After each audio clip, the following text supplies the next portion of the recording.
everyone, and welcome to another episode of Around the Corner podcast series where we'll discuss the latest scientific discoveries, technological advances, and what is around the corner and what is about to come in the material science innovation and a paradigm shift as a result of COVID-19.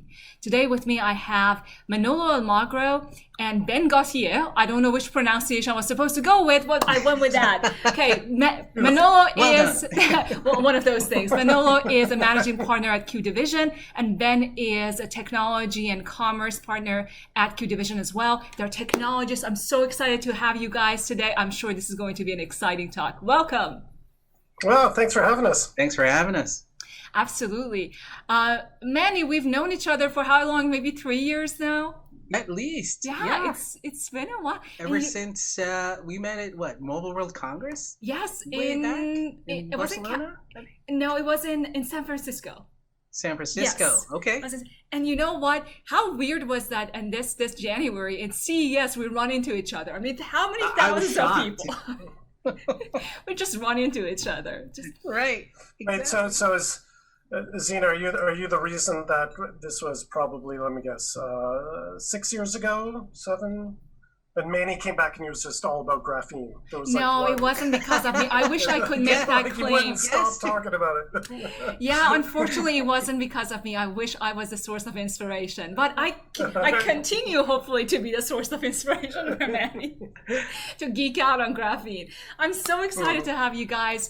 I really am excited to hear your story. Who is Manny and who is Ben? And then I want to know this duo. Where did you guys meet? So individual stories, and then let's tie it together. Well, I always do this because I think that because I've known Ben for over 20 years, now I default to him to talk first because I always am the one what respect? that talks this first. is a level of respect. You never let me finish, so go ahead, Ben. Ben, you go first. Oh, you want me to talk about myself? I'll just give it. Yeah, I know this can take all day. But you opened up a door you shouldn't have opened. No, I'm excited. Go. An expat from Canada, so it's like I always joke around that everyone always calls me Canadian, but like I've lived in the United States so long, like it's when I go back to Canada, they're like, you're not really Canadian, that kind of thing. But moved around a lot, which has a lot of influence on the way that I think in observing behavior and all of that kind of stuff. Went to University of Virginia, computer science. Ended up moving up to Chicago, different careers in marketing, technology to IT, all different types of things, mostly centered around the application of technology, not just the raw execution of it, but like what's right technology to kind of be put forth. Met Manny. Let's see what it was, like 98. It's like first job or something like. I was working at a game company in Mundelein up here, and out of the blue got a call from the recruiter that Manny was doing for Frankel at the time. And I went in and I just I had never nailed an interview so well as that one. Just blew him away. Was it love at first sight? Smarts. It was the worst interview I ever had. That kind of thing to kind of start out. But how about you, Manny? Why don't you talk about how we met? First tell us about yourself. And Ben, you're not getting off the hook. I'm going to come back and you're supposed to share some cool stuff about you, not your resume. I can read that anyway. Oh, okay. Like something about me, like how much I enjoy soup, or. We're talking about this soup thing. I know, like so during like a thing during the pandemic, it's like I'm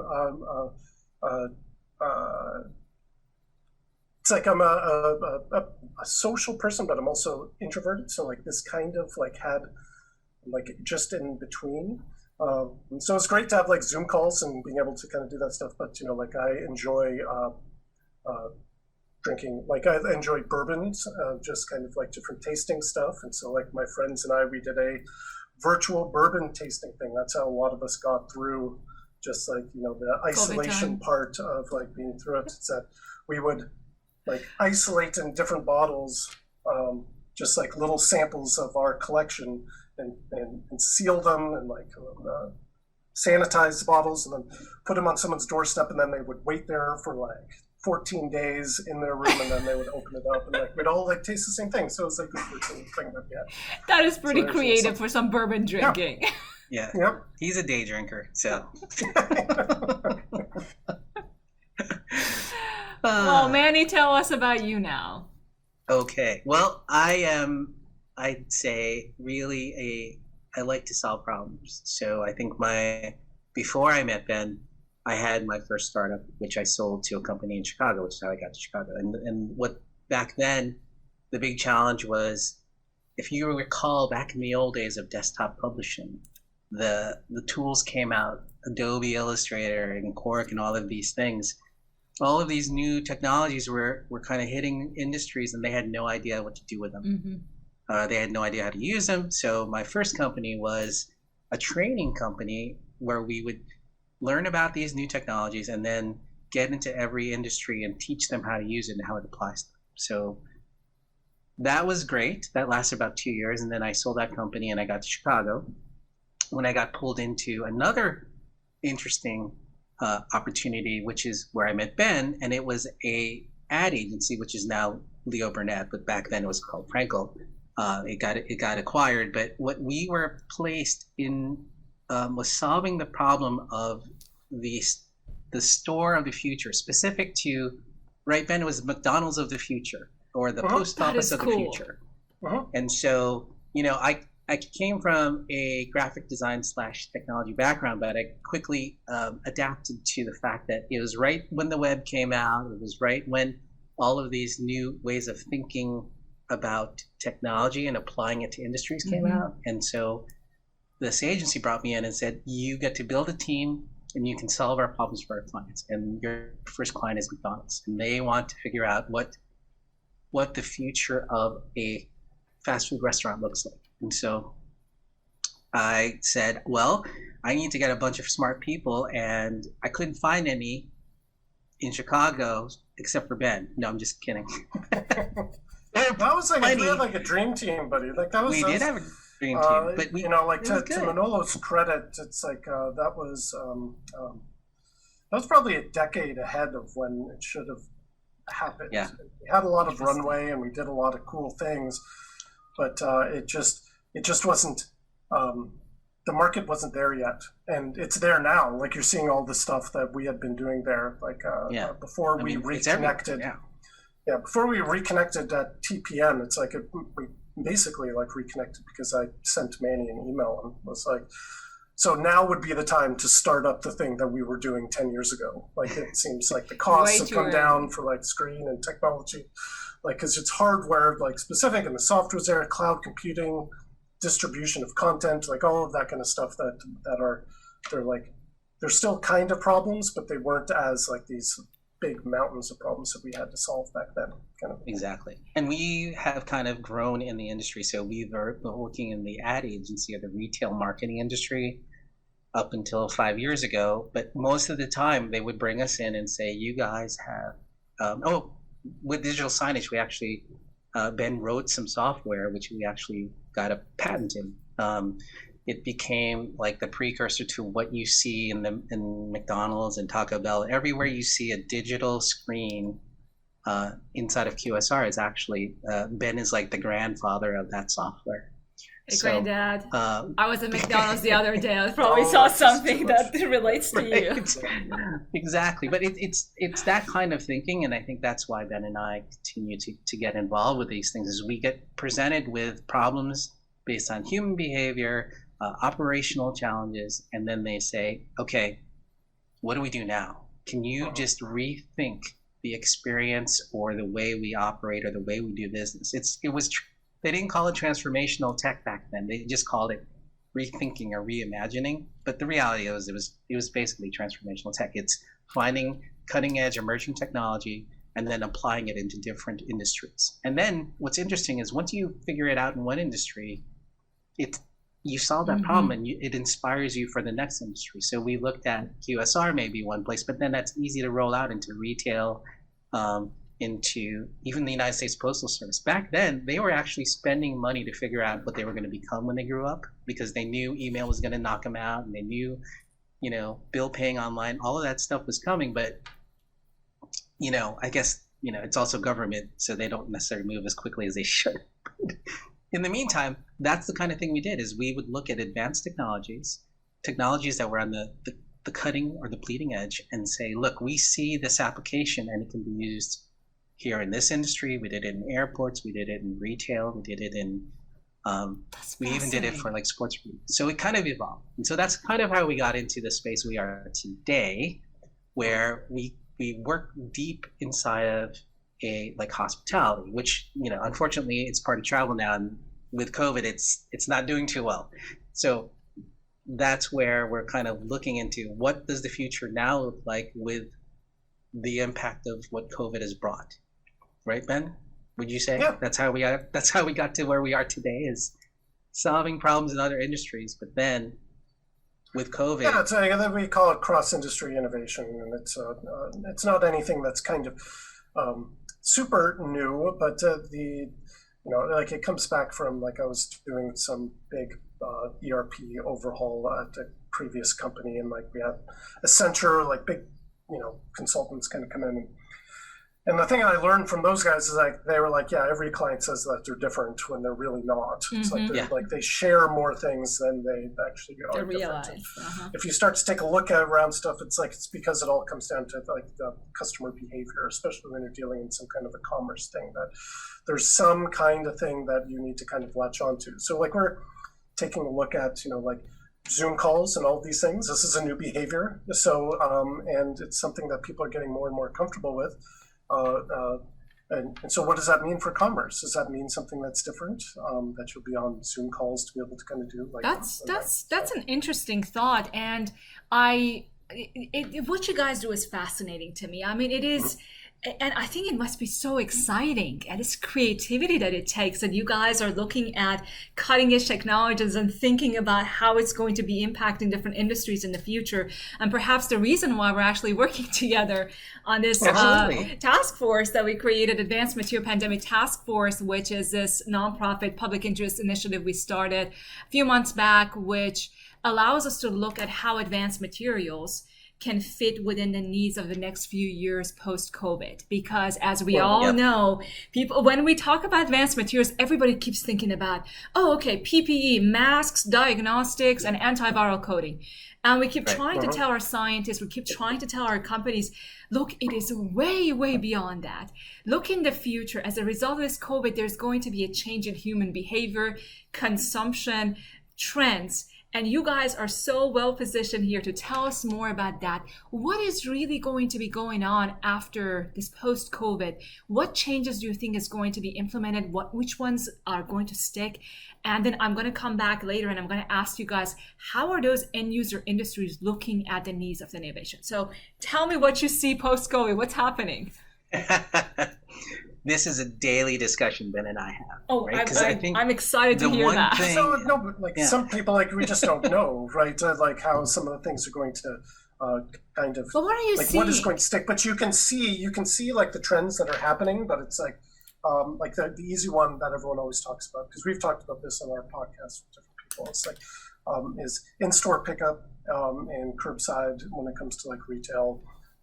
Those kinds of things. I think there's also a big desire to, even for me, because I hated saying, and Manny can attest, it's like saying new normal, because I don't like referring to it as normal. I think like we're just in an abnormal time. People want to kind of like get back to it. And so like for a lot of these types of things, it's going to be like, well, what kind of materials can help me get back to that kind of a thing? So it's like that I can work that way. So it's like, and that's why I'm excited to be on this task force, because there's a lot of things that like these advanced materials that people are studying in the properties that I just like, it's over here, like I just don't know about. And then you've got over here like what the needs are. And so trying to like get those lines to kind of meet together is as fast as possible. It's going to take a couple of loops to go back and forth. And I think that the thing is that usually this process takes a very long time for scientists to develop something in the lab, publish, Then we have another layer of maybe a company, a startup comes in. That connection to the end use is so long, lengthy, and arduous. But right now we need innovation. We need it fast. And that's the reason why we have this task force is, can we expedite? Can we bring technologies such as yourselves to the table and say, okay, you guys need innovation. These guys have innovation. Can we put these things together and kind of put the piece of the puzzle together? And I also think that we when you talk about innovation and, we've come to the point where it's kind of like when we look at how the level of, if you watch like the Tonight Show or anything on TV, they're using Zoom or some sort of telecommunication platform as part of the show now. So COVID has made people accept certain types of behavior as, oh, that's okay. Like when Ben and I first started out, we were like, we need to do something better, because we do most of the work we do is when we go out to a conference, we speak about something and then we meet people and that kind of a thing. We looked at it and said, you know what? We're not going to be able to travel anymore. So what do? Let's look not just at a Skype or Microsoft Teams or something. We actually went and we looked at the industry of gaming streamers, because they figured it out. How? Tell me about it. Well, if you think about like Twitch and there's a bunch of different platforms like OBS that are open source for what the game streamers look like. In fact, if you think about it, the reason why it's hard to get podcast mics or high resolution cameras now is because the gamers all sucked up the supply when COVID hit, because then everybody started doing it. But the reality is they figured out how to create an entertaining live stream that lets people talk to them while they're talking about whatever topic it is, and they have like a chat section there. And I think Ben and I were like, this is what people are going to want. They're going to want not just to have a panel of people talking, they're going to want to have some say and engagement. And so we've kind of evolved our approach to even just looking at how we connect with people using what game streamers use. They use high-end cameras, they use lighting. I mean, you're doing it too. Like you have a high resolution camera, you have a nice setup. It took me forever to set it up, man. Seriously, I mean, I've had this camera, this Canon EOS, whatever, 80D. Oh, okay, I know nothing about cameras, but you know what? It was sitting there for 5 years, probably collecting dust. And then one day I was like thinking, okay, well, now apparently we need better cameras. How do I do that? And then I realized how difficult it is to actually connect that camera to your system, and thinking how they're going to have to change this, because I'm not the only one who has to do this and is not an expert. So they have to kind of change the way that this whole camera industry has been doing their, I don't know, their outdated software that doesn't match this thing. I mean, update it, come on. It was only recently that those updates kind of came out. There you go. For a specific purpose. Because there was never a need for it. But if you want to see the evolution of how Manny approached this and watch our video podcasts and all the mistakes, you can also see the evolution of my facial hair during that time. It's like I was weirdos and you shaved for us today, so thank you. But I think that what Ben is saying is true. It brings us back to the approach we take is it doesn't have to be perfect right now. We need to get it in the market now and test it, I agree. See how it works, and evolve it. So he's partially kidding, because I did make a lot of mistakes in the beginning. Yep. But we knew the only way to learn was to do it. And so I think when we work, that's kind of the approach we take as well, which is, look, it's 80% there. Let's get it in the field. Let's see how it reacts, put it in front of people, use it with people, and then take that information and evolve it. And that's how retailers and brands, our clients, are thinking now too. We're in this new world of, Yeah, innovation itself is the best time for it is when you don't need it, because then you can take your time and you can run like kind of tests. But like most of the time though, everyone's very complacent and they don't want to do any kind of change. They think everything's okay. But that's the time you need to change, is when everything's okay. When everything's not okay, it becomes harder because it's not okay, and you need to innovate. And so like what we kind of stress is like, we understand, like you probably should have been thinking about this, like not COVID specifically before COVID happened, but it's like, how adaptable are you for change? It's like the retailers that were able to kind of get to curbside and get to those things and reach their customers in different kind of ways, be it like small stores or even bigger ones, were the ones that were winning. Like they were able to kind of win. So it's like they were innovating in that space, and maybe they accelerated that kind of stuff after that.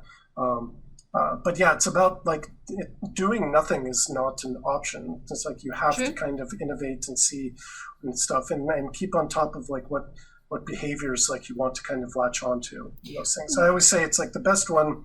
It's an article a long time ago. This was for Starbucks released their app payment. Like there was an article that was like how their strategy failed because like all the kiosks, the payment system, their like through their app wasn't working right, and all these kinds of things.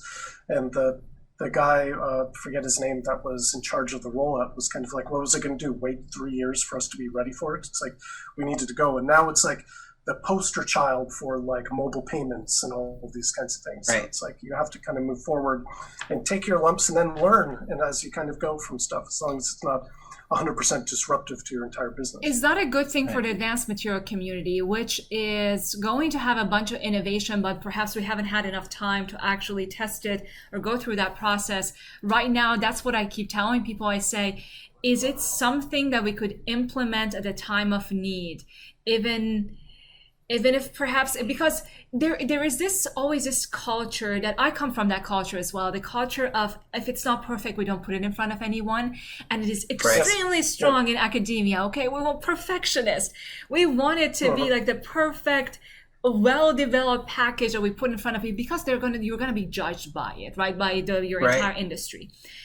But at times like this, it stops us from innovating because we say, move, and they say it's not ready yet.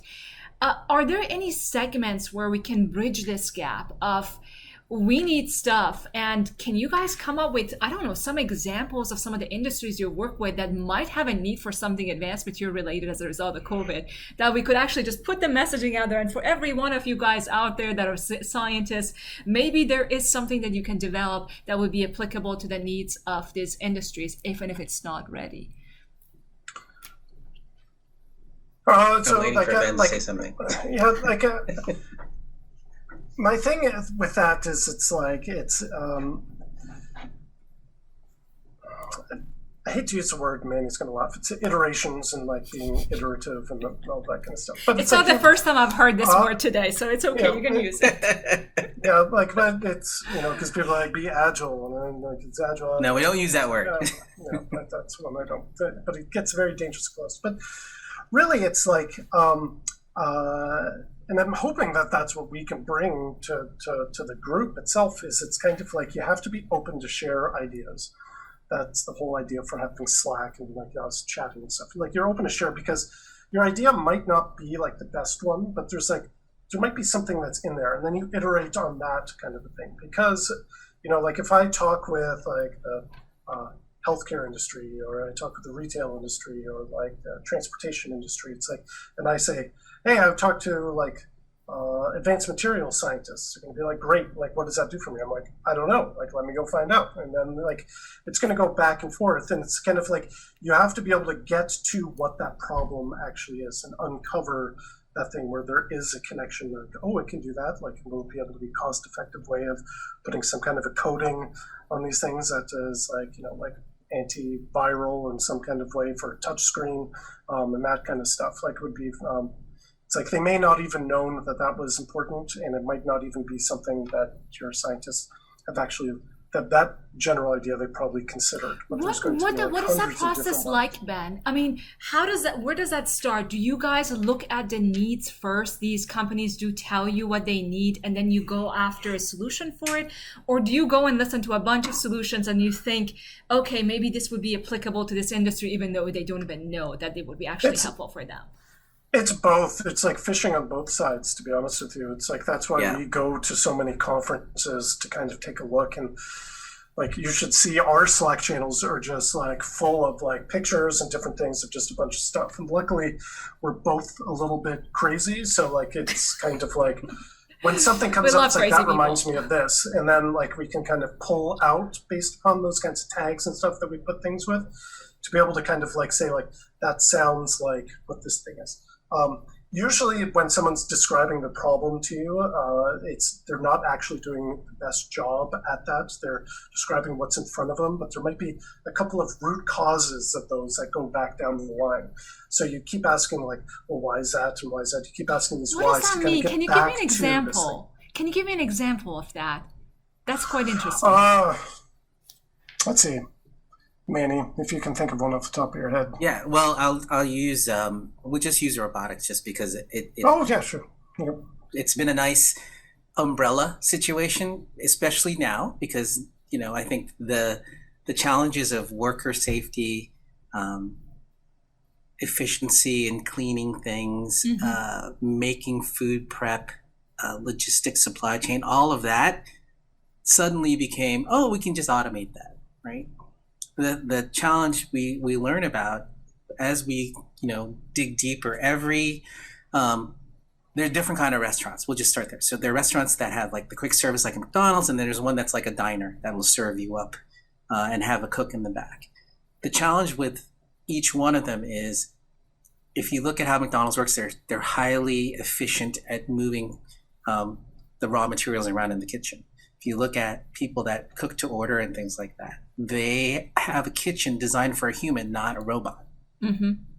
So we get into these discussions, and of course, part of the consultancy side is we have to kind of embed ourselves and learn quickly how things work, because that's also the piece that we don't know until we're inside of it. And so from the standpoint of having an automated system that includes a human moving around in that space is very difficult, because people get in the way of the robots or get in the way of the automation. They don't understand like there's an arm wielding a knife that's moving around in space. It's like, oh, but I'm also standing here cooking it next to it. Am I, should I move? So, I mean, I think when we look at these situations, we kind of bring up, there's a human element that we have to understand. So Ben will talk about behaviors a lot. And so the behavior in this case is who's working alongside the automation.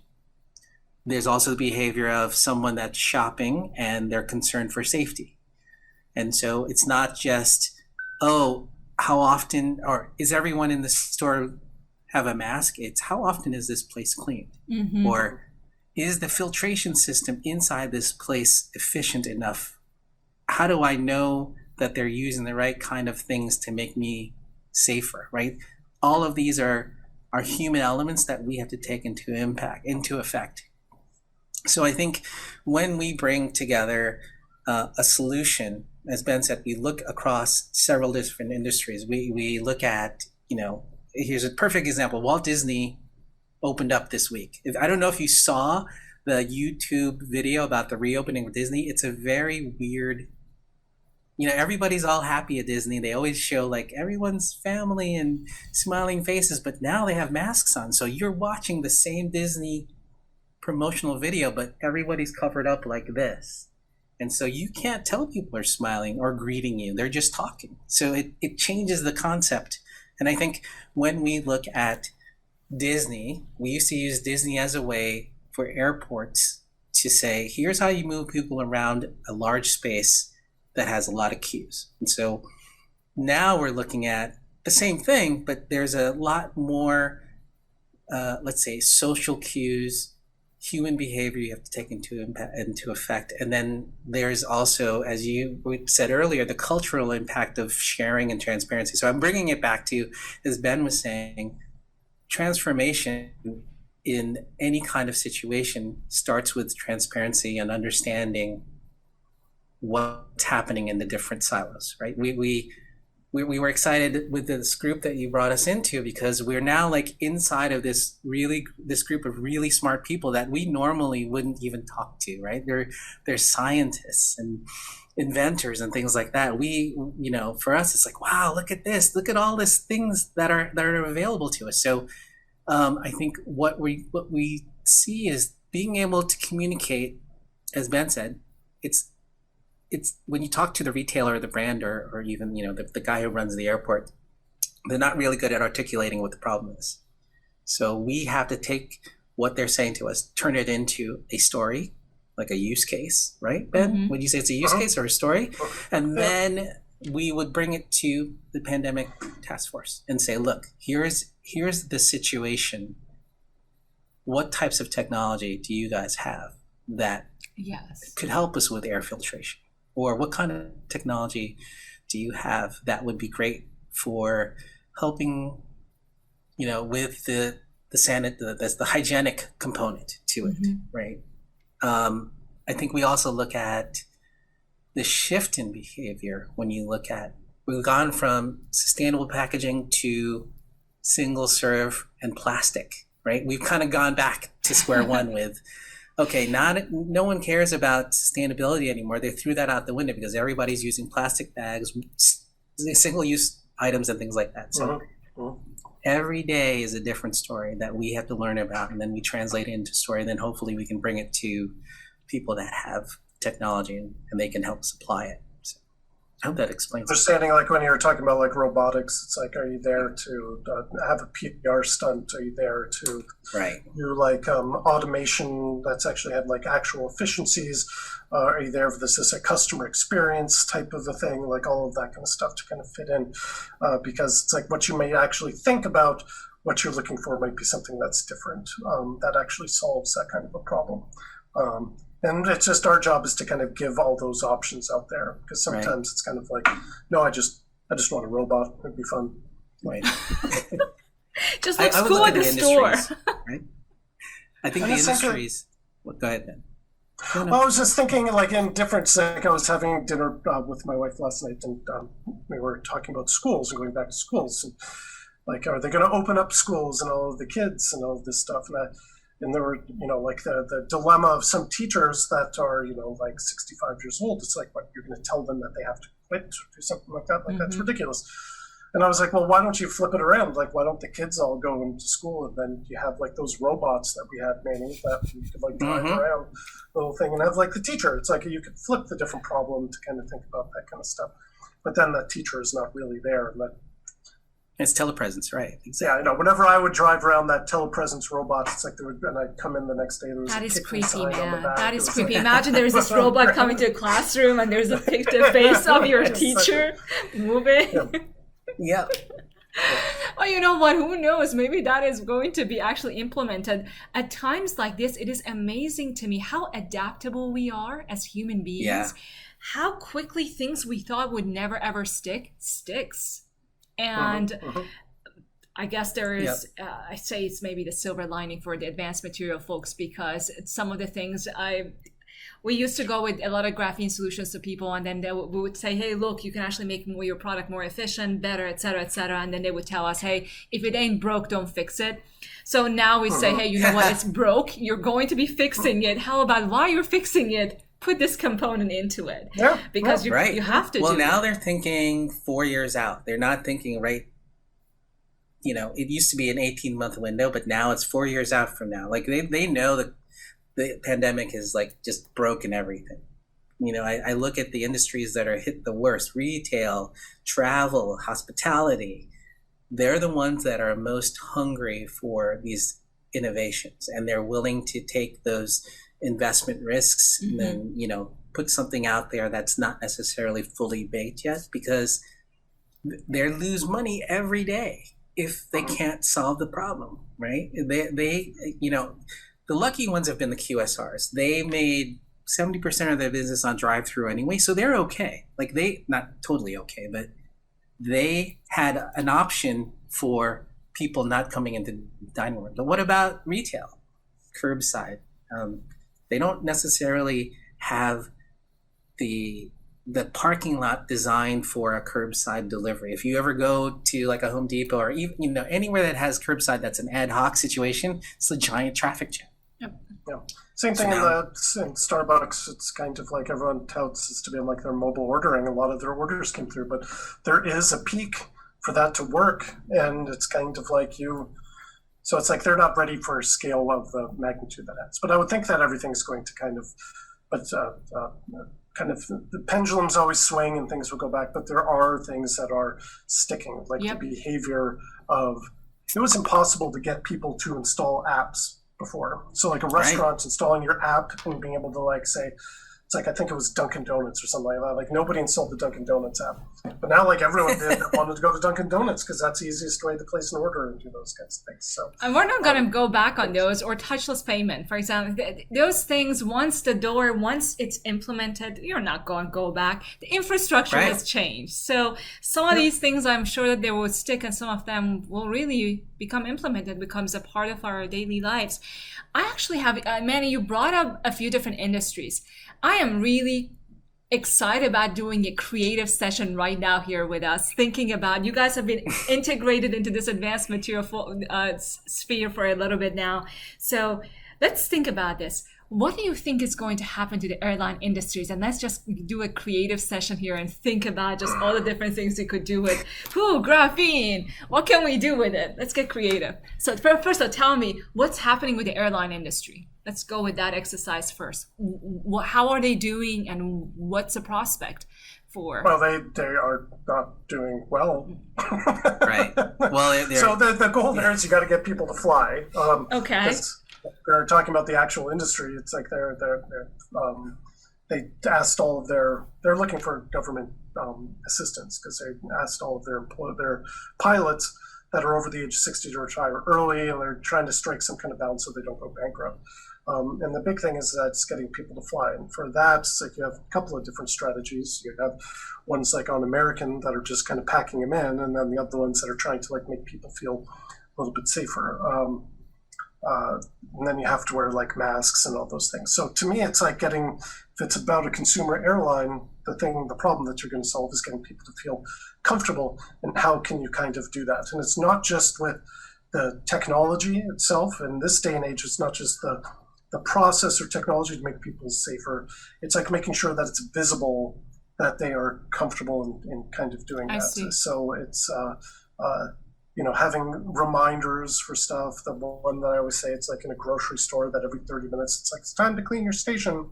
Even if they're not doing it, they're telling you that it's kind of being done. It makes you feel better. It does make me feel better when I am in the store and they do say that. I'm saying, okay, well, at least they're paying attention to it. But okay, so masks and not everybody crowd, is that our idea of safety? That doesn't make me want to fly at all. I am terrified of getting on a plane. I don't care how many people are wearing masks. Think about how many times you have to touch something or have close proximity to something just from the moment you get out of the car or get in the car going to the airport. So True. We always look at what we call the journey. The journey starts with, I'm at home and I have to travel. I have to travel because normally it's not like people are doing vacation travel anymore. That's gone. So the first problem is I have to get in. How do I get to the airport with the least amount of contact with people? Then I get out of the car, the Uber, let's pretend the Uber guy has plexiglass in his car and we trust that he's cleaned it, right? There's so many things about trust that we'll see. And that's why Ben was saying visibly it has to show that you've made the effort or you're good point. It's hygienic. Hygienic is the big trust factor. We get out, we go into the airport, then we have to stand in lines. How does that look? Right now, it's terrible because you have to maintain social distancing. So now we've got spaces in between people. The lines look longer. So I think, as Ben is saying, we look at how do we adapt to the situation to current day, which is, can we make it nicer? Can we make the experience of standing in line more tolerable? Because we know we're going to have to stand in line and the lines are going to be longer because we are distanced apart, as well as people have to take extra precautions. So what types of things can happen during your initial pre-boarding experience that can make it fun? The robots who can come and entertain you. Could be. There's some entertainment. These are things that are when you asked us to kind of do a brainstorm. This is the first step. Is like, walk me through how it is today, and where does it hurt the most? Mm-hmm. And so lines, it's like, how could you just not have lines? Is there a way to not have lines? Right. As opposed to having them. And I don't know the answer, like we would be talking with them about that kind of stuff. Things of... Cameras, biometrics. Now, luggage handling. I mean, Yeah. seriously, do you Luggage know how handling? many people handle that luggage? Okay. exactly. And you know what? One of the know. things that we're thinking was some of this luggage that we have right now, the material is not meant to be cleaned with alcohol or other cleaning Exactly. products. So now there's going to be a shift probably in the luggage industry to come up with some sort of material that could be cleaned, sprayed or something. Exactly. Maybe advanced And Or materials that could help in the there. air Okay. and like the different kinds of things for. Well, we're brainstorming, so like I don't know what would happen if the alarm kind of went off for it. Oh, but it's you're like right. It's like What if I they saw touch stuff someone in my was bag? saying- I saw someone was saying about it's like about using one of the materials to be able to do fast detection of COVID or different types of viruses. So like instead of just like an air quality measurement, you have one that kind of like is saying that there's like some kind of it's like here's a real-time view of we sucked in, and it's like this is like how many parts of different viruses that are kind of floating around. Right. Yeah, but that would be a hypochondriac's nightmare. Like this. Any that are out there. Do you really want to know how many diseases are? I know, but like that kind of thing. So. Yeah. It's a really interesting exercise when you go through it and think of all the different things and not necessarily just, okay, where there's a virus, okay, as a result of the virus, we have to take some measures, and those measures are impacting our lives. Excessive Exactly. cleaning of electronics is going to be impacting our lives. And the life of, I don't know, all the different things. Maybe some things are not meant to be cleaned with alcohol. I don't know, on the Navy ships or something like that. Right. And I still don't feel safe getting on a plane and sitting somewhere with, I don't know how these filters inside a plane work, but I can tell you they're probably not antiviral. I know they're not antiviral. They are not Right. meant to kill viruses. So what happens then? I'm not Right. sure. Do the seats become antiviral? Do they use certain filters on the seat? Like there's a whole level of even how the seating is done on a plane. Like right now, the middle seat is like the worst seat and also the most infectious seat, right? So we've seen new configurations that are being, experimented with that are the seat that's in the middle is either elevated or turned around or has, we'll call them like blinders on each side so that if someone, it just makes it a little bit more individual, right? And then those seats, and then we have to think, and I'm thinking of the exercise of advanced materials, right? Cleaning is one of the most important things. If you have those dividers and they never get cleaned, we're back to square one, right? Exactly. Somebody coughs on them. Great, you had the thing. The moment I sit and maybe I touch it, maybe I'm exposing myself to those germs and those bacteria and viruses. So maybe instead of relying on people to actually clean it or that element of trust, maybe we have used newer materials that have either self-cleaning powers or materials like graphene that could perhaps be implemented to run a current through them and clean. Right. Or that can just change color when they've been infected or came into contact, right? Because then you know to replace it. Like that's really, it could be that simple as when it's, the tamper-proof labeling that we see today came about when, there's all of these things. I think was it in Chicago, Ben, that person that Tylenol. poisoned the Tylenol, right? Yeah. So now we have safety caps. We have tamper-proof caps. I know So that one. Mm-hmm. Thing. We're now evolving into, has the seat been in, has someone who has it's some sort of disease touched it, and is it now time to get rid of it and put the new one on? That's as simple as it could be is there some sort of way to use, I watch CSI all the time because I just love those shows, but they use luminol, and I don't even know if that really works because they put that glowy light, the black light, and they get to see where things have been, has stuff on it. To me, that's an easy indicator. I for wish it someone worked that's like cleaning that, the right? plane. for COVID. Yeah, there you go. That would have been an just easy run a one. black light over a plane. That A big light, maybe they put black lights in the plane, so you could just see. How about the implementation of a UV exposure to clean things? Because no matter what you do, you are not going to be able to clean all the nooks and crannies of everything that people touch. So that's not going to be a sustain. If we're going to have to go through this COVID thing for years and years because we just don't know, what if there is no vaccine? Cleaning, individual people cleaning is not going to be the answer. We have to come up with better ways of doing this. And I don't know, maybe we have to go to our scientific community, and I'm pretty sure many of them have solutions for that. It's just that, look, it's not connecting. It is not connecting to those people who might be looking for solution. And like right now too, this is a time, it's getting less and less of that time, but because people are going through exhaustion, so they don't want to change anymore because they're tired of it. You mean like wearing masks? Well, that's a whole different thing. I don't want to get into that. That's just whatever. But more, it's kind of like ordering pizza 2 months ago. It's kind of like you go there. If it was like 8 months ago, before all of this stuff, and they were asking me to follow all these steps, I'd be like, oh my God, I'm going home. Like this, I've got no tolerance for this. But now, like I do, like I've got it's like I'm more tolerant of like, oh, okay, like you want me to do some certain things, like I'll do it, and like I'll kind of go through and I can see the end and all of that kind of stuff. And I appreciate when that's kind of like the experience is kind of thought through.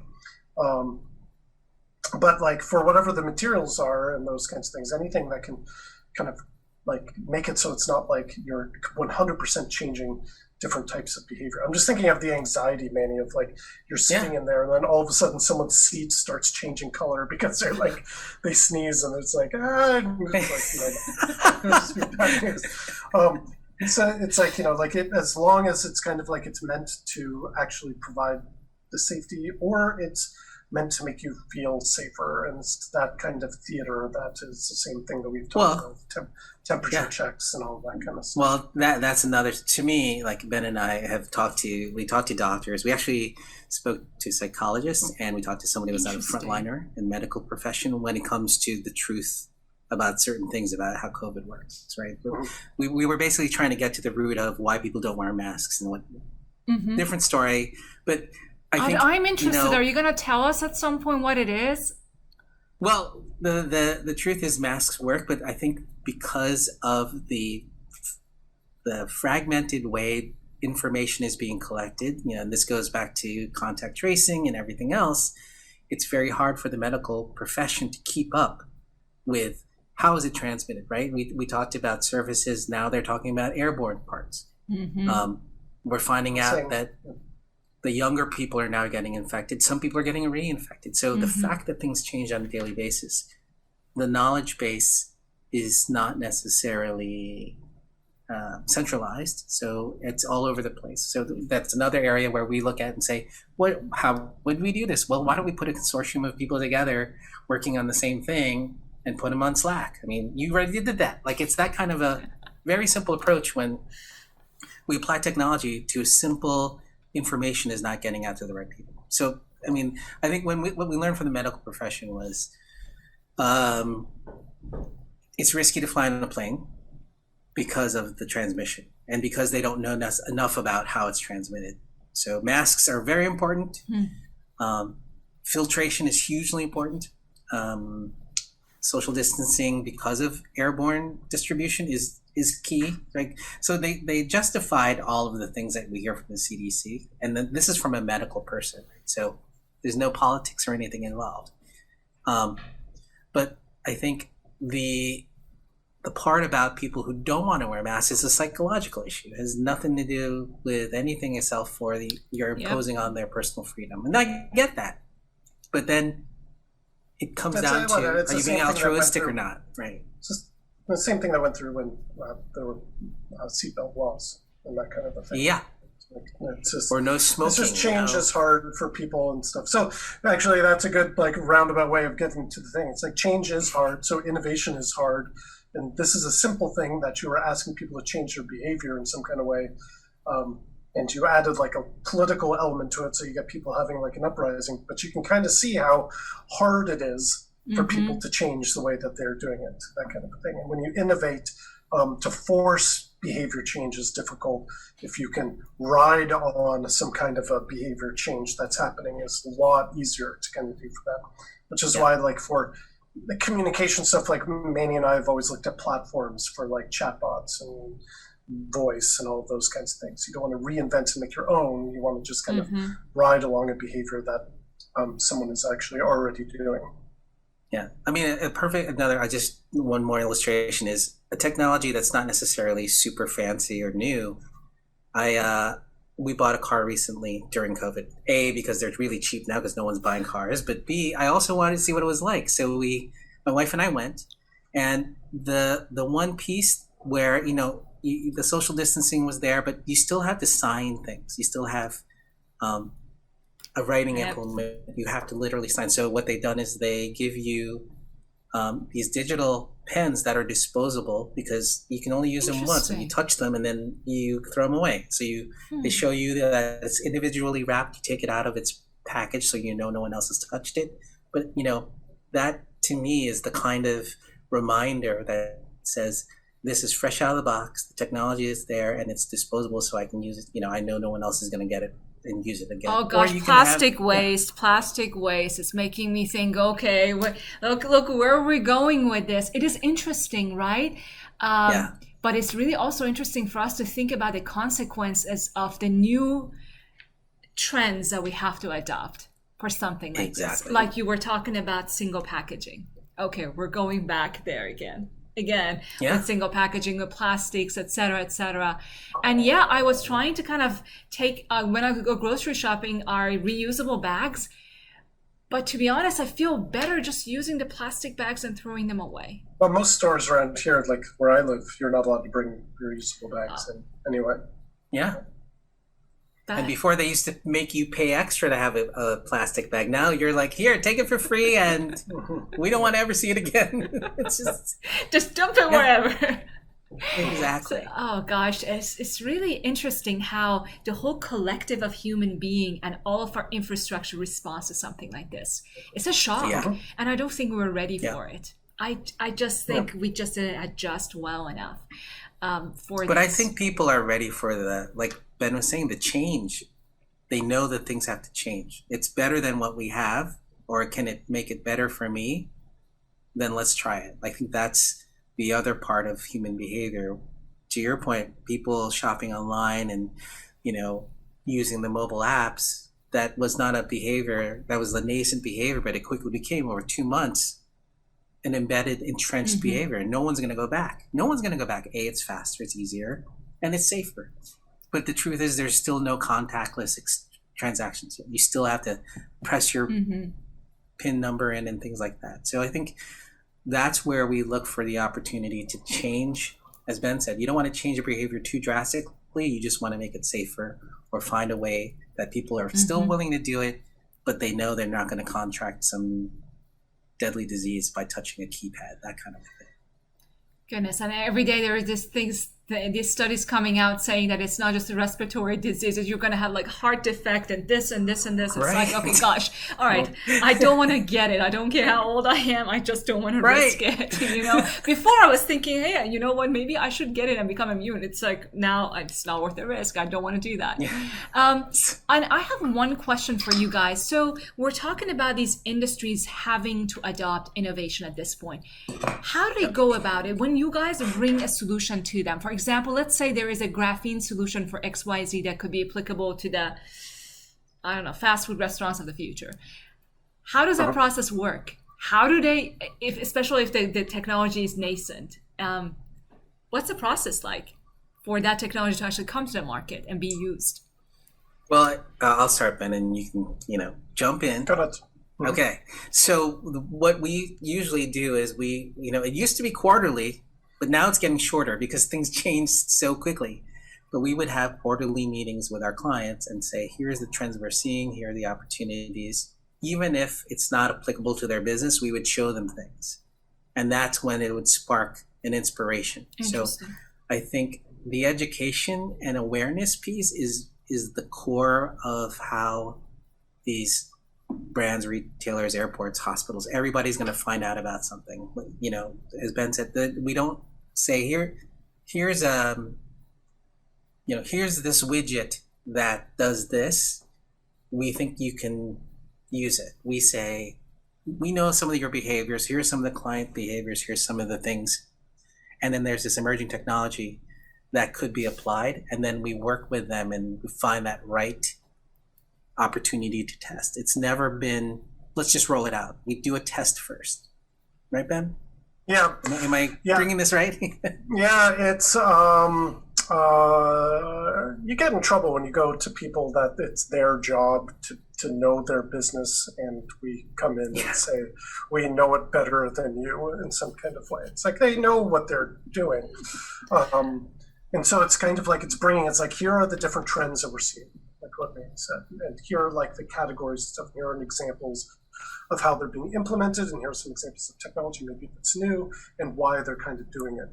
And if it starts to kind of spark, then we get to like say like, okay, so now let's see like how would that work, and we come up with different kinds of a plan. And then it's like, is there a way to be able to test it? Because some technologies, it's like you're not going to be able, like you can't just do like a small test for something that's like enterprise in your foundation of things. It's kind of like you're either going to do it or you're not, that kind of stuff. But there are some things where it's like, no, we could easily run like on the periphery test to see if like it would actually give the benefit that you would kind of want to, either through different types of data collection and that kind of stuff to prove it, and those kinds of things to kind of go through. So that's how usually it's kind of like brought to bear, is like that's a fishing that like I talked about at the beginning, where it's like going from both sides. It's like you kind of say like, are these the kinds of problems that you're having? And they might say like, well, not that specifically, but over here it sounds like this king. And then you start to kind of dig and you find, and then you take it back to the provider or the pool of vendors, and you start to kind of sort out the different categories as to what would work. What if it is a technology, and I'm thinking again, for example, graphene, okay? Maybe there is a coating. We talked about transportation industry wanting, for example, the bus says they might want a new fabric that is easier to clean, maybe some antiviral, et cetera, et cetera. Okay, we might have a company startup here that does something like that.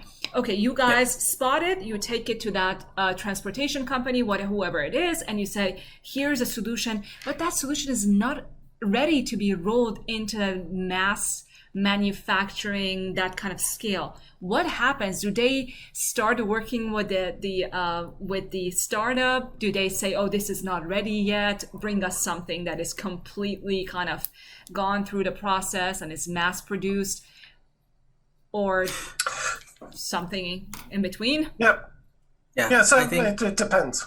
Right, it's like you'll see companies that invest and outright then purchase the stuff that they see that it's something that's valuable to that.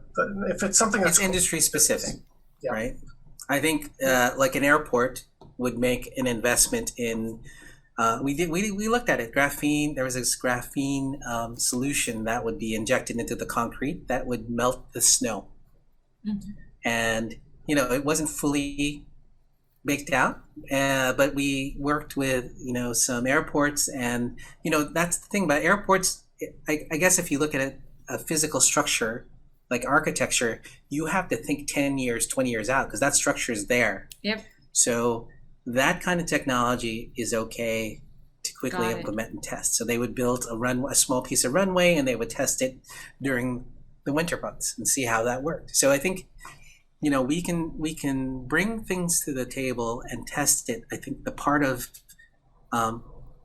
the part that's really important to them is how you're measuring it as a successful test, and then what you learn from it. And because we take the learnings from a test and then we bring it back to the manufacturer or the startup and say, here's where it worked, here's the things that didn't work, and you need to evolve the product to the next 2.0, 3.0. And that's how the partnerships have been working with a lot of the clients, is they're willing to bring something out that's in its early stage, beta stage, alpha stage. That's interesting. As long as they have involvement in shaping it to what they really need.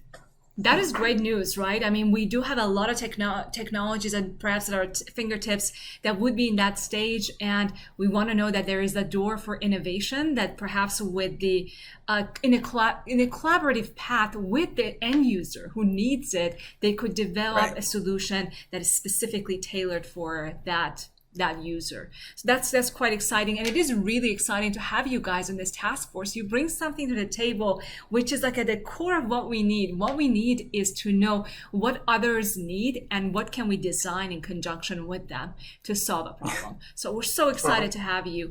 And I feel intimidated being on the group because everybody's so come on. smart and has all these degrees, right? I always tell Ben, I was like, wow, man, I don't know what we're doing here. We got way too many PhDs and doctors, seriously. So we've got scientists, as many as you want, but we need people from outside to come and translate that science and connect us.